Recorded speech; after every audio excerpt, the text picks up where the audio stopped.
जय हिंद दोस्तों, स्वागत है आपका यूटेक स्टडी पे। मैं शिव कुमार। आज की इस वीडियोस में आप लोग को बताने वाला हूं कि रूस के साथ साथ बेलारूस को भी विंबलडन ट्रॉफी से, विंबलडन टूर्नामेंट से बेदखल कर दिया गया है। इसका रीज़न क्या है मैं आज की इस वीडियोस में आप लोग को बताने वाला हूं। फिर उसके बताने से पश्चात हम लोग समझ लेते हैं कि जो विंबलडन ट्रॉफी है ना, विंबलडन टूर्नामेंट है, ये है क्या चीज़, और एग्ज़ाम के पॉइंट ऑफ व्यू से यहाँ से क्वेश्चन क्या क्या पूछे जाते हैं उसको भी हम लोग देख लेते हैं। ठीक है, चलिए स्टार्ट करते हैं। यहाँ पे दिया गया है ग्रैंड स्लैम टेनिस प्रतियोगिता। सबसे पहले एग्जाम में तो यहीं से क्वेश्चन ये पूछ लिया जाता है कि जो ग्रैंड स्लैम टूर्नामेंट है ना, यह किस खेल से संबंधित है। तो याद रखिएगा कि यह टेनिस खेल से संबंधित है, सबसे ज़्यादा इंपॉर्टेंट।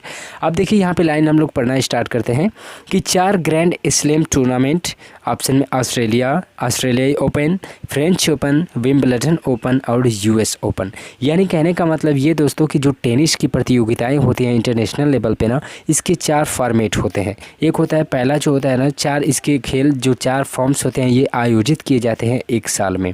ठीक है, पहला कौन होता है? ऑस्ट्रेलियाई ओपन। उसके बाद जो दूसरा होता है वो फ्रेंच ओपन, उसके बाद विंबलडन ओपन, और एक होता है लास्ट वाला यूएस ओपन। तो यही जो ऑप्शन दिया गया है ना, विंबलडन ओपन, इसी से इसको क्या किया गया है, बेदखल कर दिया गया है। तो आप लोग अब समझ पाए होंगे कि जो विंबलडन ओपन है ना, यह टेनिस खेल से संबंधित है। क्लियर रहा? यहाँ पे दिया जाता है। और यहाँ पे दिया है कि जो ओपन जो है ना, ये इसी क्रम में खेले जाते हैं। यानी कहने का मतलब कि सबसे पहले साल में जो पहला ओपन स्टार्ट होता है ना, वो ऑस्ट्रेलियाई ओपन, देन उसके बाद जो सेकंड होता है वो फ्रेंच ओपन, थर्ड में आता है विंबलडन, और जो फोर्थ होता है वो अंतिम वाला जो होता है ये यूएस ओपन है। क्लियर है? अब इसके बाद देखिए एग्ज़ाम में इम्पोर्टेंट, सबसे ज़्यादा इम्पोर्टेंट देखिए दोस्तों, मैं इसलिए इम्पोर्टेंट बता रहा हूँ क्योंकि यहाँ से क्वेश्चन मोस्टली एग्ज़ाम में पूछ लिए जाते हैं। चाहे ये पूछ लिया जाता है कि साल का जो पहला ओपन होता है टेनिस से संबंधित वो क्या होता है, दूसरा क्या होता है, लास्ट वाला कौन होता है, और सबसे ज़्यादा इम्पोर्टेंट ये होता है कि ये कहाँ खेले जाते हैं, किस फील्ड में खेले जाते हैं, कहाँ खेले जाते हैं, ये इम्पोर्टेंट है, ये पूछता है।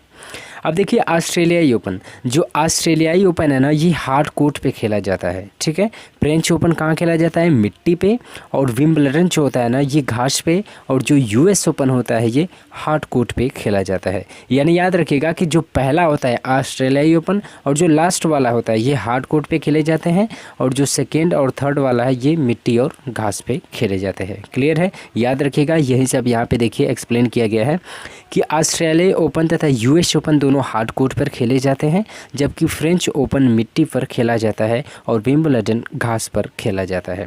ये पॉइंट आप लोग ज़रूर याद रखेगा। और साल का जो पहला ओपन होता है वो ऑस्ट्रेलियाई ओपन होता है, और लास्ट वाला कौन होता है? यूएस ओपन होता है। क्लियर है ना?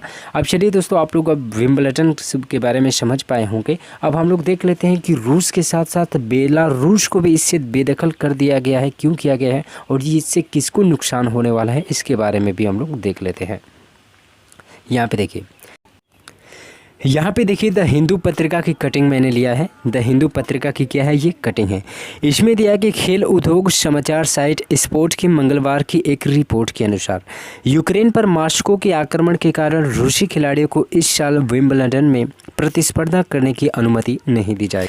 देखिए यहाँ पे मैंने आपको बताया है ना कि रूस ने यूक्रेन को बहुत ज़्यादा नुकसान किया है, हालांकि भारी जनधन की हानि भी की है। उसके साथ साथ आप लोग हाल ही के दिनों में चर्चित रहा बूचा नरसंहार। बूचा नरसंहार में लगभग 450 से अधिक लोगों की लाशें सड़क पे मिली थी, जिसमें रूस का इसमें योगदान बताया जा रहा है। तो बताइए कि इतना ज़्यादा नुकसान करने के बावजूद इस यानी जो मेन वजह है ना, इसको नहीं खेलने की जो मेन वजह है यही है, बूचा नरसंहार। उसके बाद यूक्रेन पे इसने क्या किया है, हमला किया है, इसके लिए इसको नहीं खेला दिया जा रहा है। ठीक है, इसको नहीं खेलने दिया जा रहा है, ये याद रखिएगा आप लोग। अब इसके साथ साथ बेलारूस को क्यों उसमें चपेट में लिया जा रहा है? बेलारूस को इसलिए चपेट में लिया जा रहा है क्योंकि इसने उसका सहयोग किया है। सहयोग कहने का मतलब ये कि जब वो बूचा नरसंहार कर रहा था तो बेलारूस ने उसका सहयोग किया। जब यूक्रेन पर रूस ने वार किया था तो बेलारूस ने भी उसका कहीं ना कहीं से सहयोग किया है। तो इसी के रूप में बेलारूस को भी इस चीज़ से बेदखल कर दिया जा रहा है।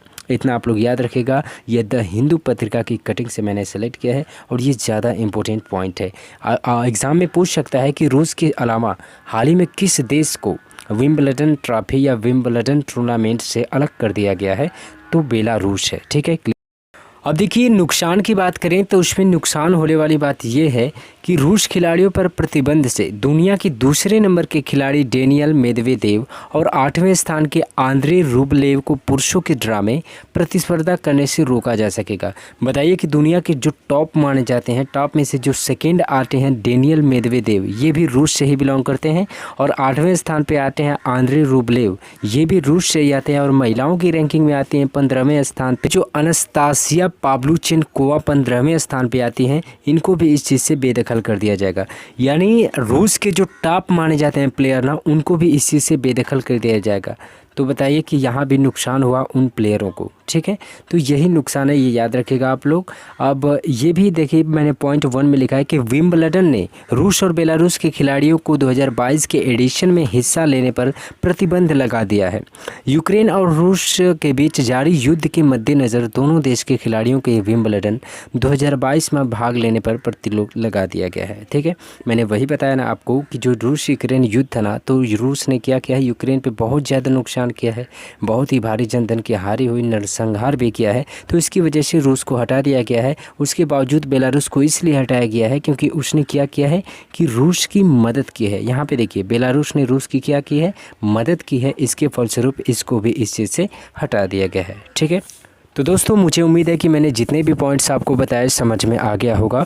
तो चलिए अब हम मिलेंगे अगले वीडियोस में, और वीडियोस अच्छी लगी है तो प्लीज़ वीडियोस को लाइक और चैनल को सब्सक्राइब ज़रूर करिएगा।